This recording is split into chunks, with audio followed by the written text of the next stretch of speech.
So this full moon of November 2022 falls on the birth date of Bram Stoker, the author to Dracula. And obviously it's a fantastic book for those who have read it. It's written in a series of letters of those encountering Count Dracula. But who was Dracula? Obviously he comes across as a demon in the book or in the films that you've watched. Some have said that maybe he is a fallen angel who has turned to the dark side. His description in the book is he's a tall old man, clean-shaven save for a long white moustache and clad in black from head to foot, without a single speck of colour about him anywhere. And that's from Jonathan Harker's journal. So he's supposedly also got a full head of dark curly hair, though in some films he's shown his build. And apparently he had pointed canine teeth, which of course he did because he wanted to draw the blood. But did they retract? Did they only come out when he was out to take the blood from the virgins? But he was also very pale in colour. And apparently he had pointy ears. Sounds a bit elfish to me. Or Vulcan, live long and prosper.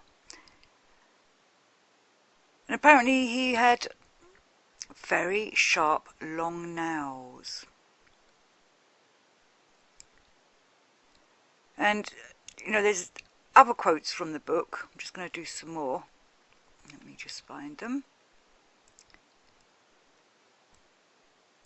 So there was something so panther-like in the movement, something so unhuman, that it seemed to sober us all from the shock of his coming.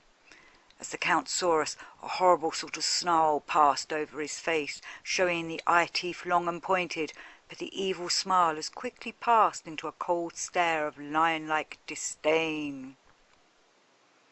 That sounds a bit ominous to me. So those that have read the book and seen the films, we all know he's got these kind of supernatural powers. He can fly about. Perhaps he can turn into a bat. I can't remember now if that's just from other vampire films I've seen. But, you know, super strength. And, you know, he'd drink the blood of us mortals whenever he needed to gain some strength. And drinking the blood of us mortals helped him with his mortality, helped him to live forever. Which comes back to the idea of, is our blood, if we can transform it properly, turning into some kind of, you know, the fountain of youth. If we can keep our blood fresh constantly, maybe it'll keep us young. They say old Queen, well, not even old Queen Cleopatra, young Queen Cleopatra, kept young because she used to bathe in the blood of goats, baby goats. You know, and then there's all these stories of people that bathe in the blood of virgins so that they can keep young looking. But there is something important about blood. Blood carries, I believe, the life force within it. So if Dracula is sitting out there drinking other people's blood, it could well be preserving his mortality, keeping him to live forever. And if I remember rightly, he could also control the wolves, which and the bats, if I believe right. Well, I think he could control quite a few animals, probably just by his ominous status and the power he probably had coined within himself. And if he was a fallen angel, he probably could communicate with other life forms, other animals and creatures that walk this planet. I'm trying to remember if he could control the weather in the book, or whether that's just one of the other many tales that was made up about him in the future. We have to remember that Bram Stoker, who wrote this book, he was a member of the Golden Dawn, so he'd been learning all about all the, let's say, the magical ways, and he wrote Dracula, I was told, when he was working for one of the theatres. I believe it's the one by Covent Garden. I think it's got the Lion King playing in it at the moment. And he wrote it while he was working up there. He was Irish, Stoker, but lived in London. I think he died in 1912. I can't remember now. But, so he was, you know, an Irishman and probably had heard a lot of tales of the Irish folklore back in his young days.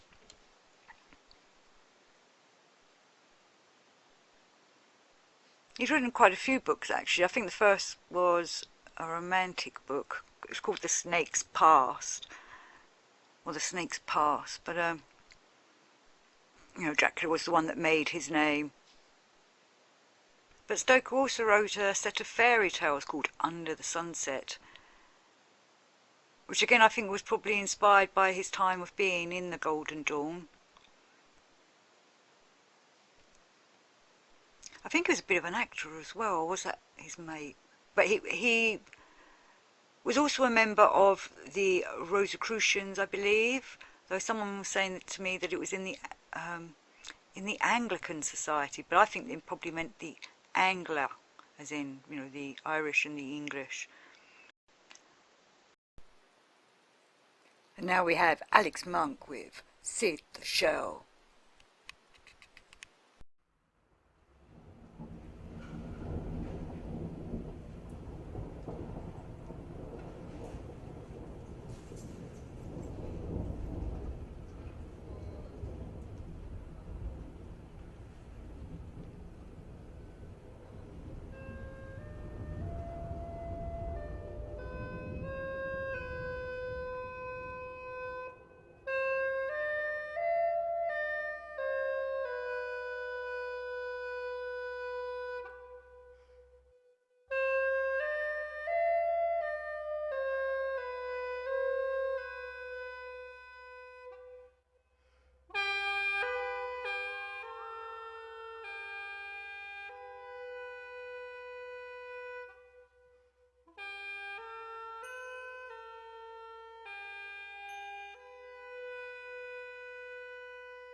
All the night walks where I clutched you so tight,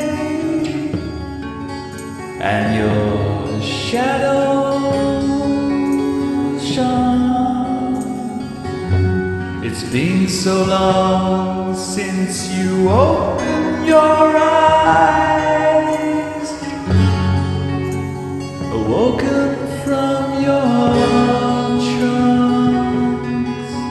but reason, it can't touch you. No reason, don't own me like before.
The following is a true story. The names have been changed to protect the innocent. There was a woman. Her name was Sheila, and the devil took her soul because she gave it freely to him. He needed more souls, so he taught Sheila how to extract a soul from living humans. He gave her the signs, the symbols, and the sigils, to which she marked upon a silken scarf that she carried wherever she went. Whenever the devil was hungry for a soul, he would summon Sheila and show her a man or a woman, never a child, though he wished for their sweet innocent souls. He could not take one. They could not be taken whilst they were still chaste. An adult soul was all he needed to satisfy his hunger when he was feeling low. The devil sent Sheila out into the world upon unsuspecting souls.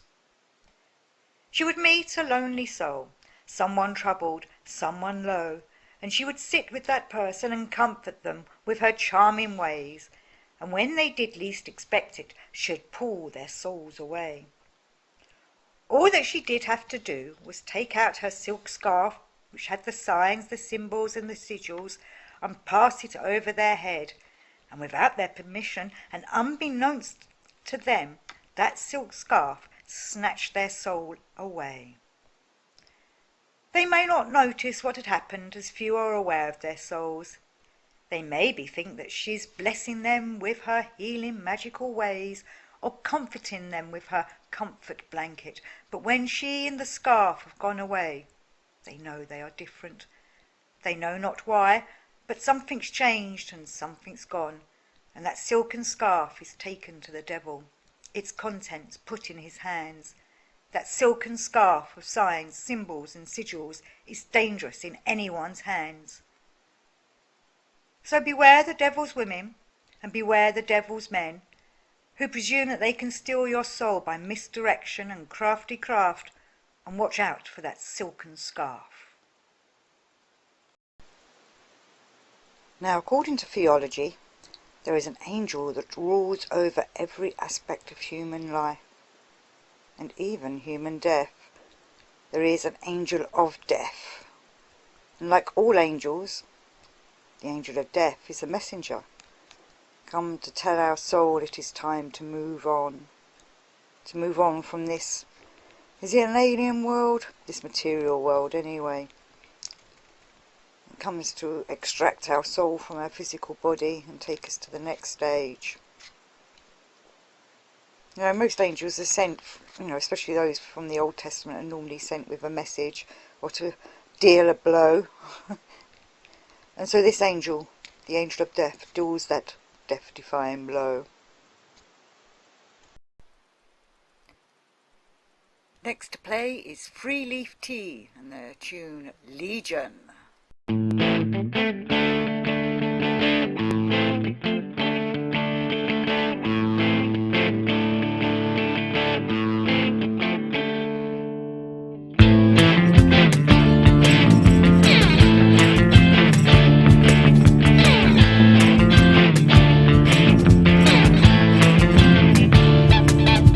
What are you doing when you could be?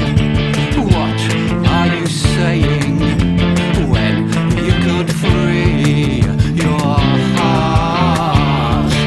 Your heart, your heart, your heart.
always pray before you go to sleep.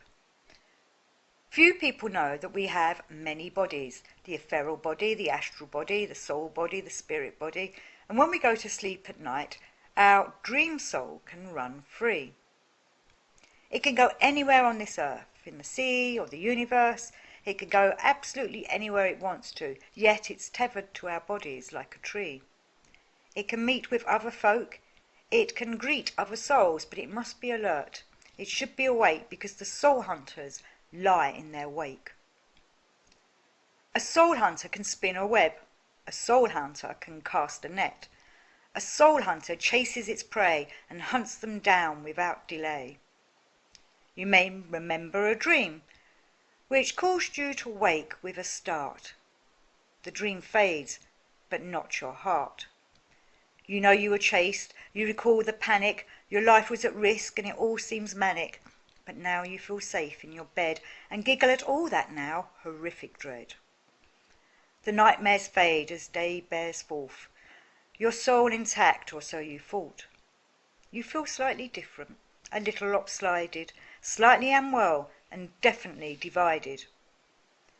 You wonder how a nightmare froze you. You can't recall details, but you know it's over, yet this day and the following, you feel differently, uncertain and unknowing. Unknowing that the hunter caught you, yet knowing that it took something from you. What, you wonder, could have gone? Thinking that just your nerves are shot, where in reality your soul is gone. Now if you said your prayers at night, the angels would guide you and keep your soul right. So how does the devil get your soul? So who can rescue lost souls? Who can rescue lost souls captured by soul hunters? First, one needs to know that one's soul is taken. Is it certain souls that can be captured? For example, atheists. Are their souls more likely to be taken than believers? I ask this because if one takes to bed at night and remembers to say one's prayers, then maybe one's soul is protected because the divine is reminded of you. Obviously the divine care for all souls, but maybe those who forget, those who neglect the divine, do not get as much protection. But then there are folks who say prayers and include all souls in that prayer for the divine to remember them, so that soul, even of non-believers, is covered. I use the word covered. I meant it firstly, or originally, as all souls are covered. In that subject none are forgotten, but now I'm wondering about covered. Maybe because of that prayer, their soul is covered in some kind of divine holy protection. God's got it covered. Like insurance cover? Is a prayer an insurance cover? Insurance covers are for just in case accidents and incidents happen, whereas prayers to God should be because of faith and belief and not said just in case. He does exist. Obviously everybody has doubts at some time in their life, and these doubts are justified in this strange world and way of life that we live. I pray for those who are going through doubt, that you come out of this testing time with faith and belief revigorated and stronger than ever. So be it. He keeps everyone tired, and there's not much chance that they'll be able to stay awake. They sometimes have a nap. So many chances for the soul hunter to get your soul. Steal your soul and what? Eat it up? Keep it prisoner? I think the latter. The dark force's aim is to stop souls returning to the divine, and what better way of doing that than kidnapping them? So if your soul is captured by a soul hunter, what can you do?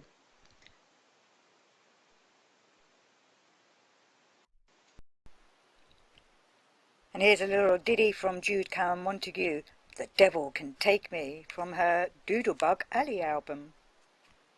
Dog is barking, the dinner's cold, the carriage clock's ticking. What time did you call this? I've been waiting. You don't want to talk, no? Well, I do. Now the truth is coming out. You think we're through.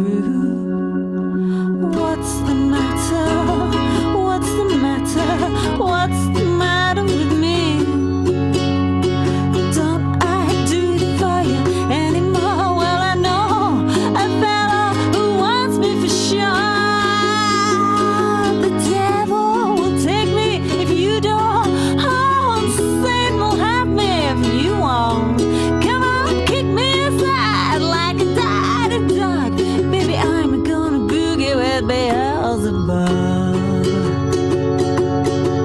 He's drinking gin with Jim McCready, a king size in his hands, sniffed up wine for the action. He's my kind of man. I'll be slouching at the bar, my skirts are short to sin, my hair dyed as black as hell pitch, heels as high as him. The devil will take me if you don't.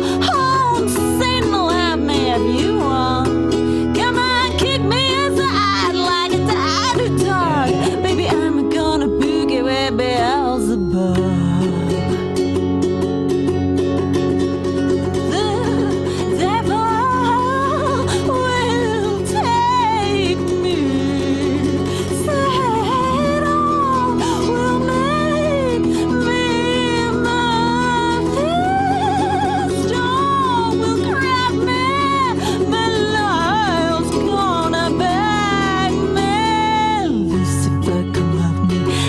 Christ will touch me, Behemoth will burn me, oh Nick, he won't spurn me, El Diablo, come find me, the horned one, he don't mind me, Mr. Scratch, scratch me, oh Harry can match me, the devil will take me if you don't, oh Satan will have me if you won't, hey, kick me aside like a dead dog, baby I'm gonna boogie with Beelzebub.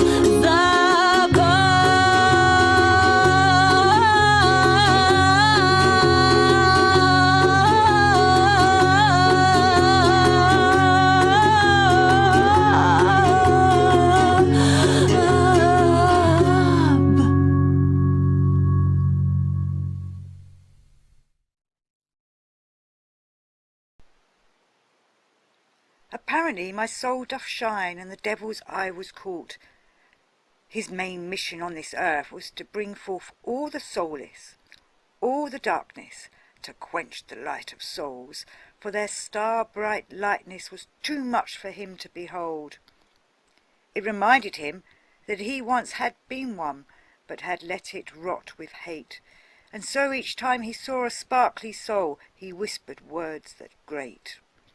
That soul-filled soul must be aware that the devil whispers such, and that soul-filled soul must remember to continue with God's love. And so it was with brooding darkness that the devil tried to tempt. He wants to squish each shining light and keep it for himself. Yet this soul of light, not his, never brings him joy.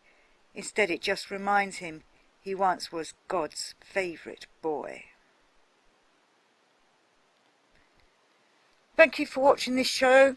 Thank you to all the performers for letting me play their tunes. All rights stay with all the artists.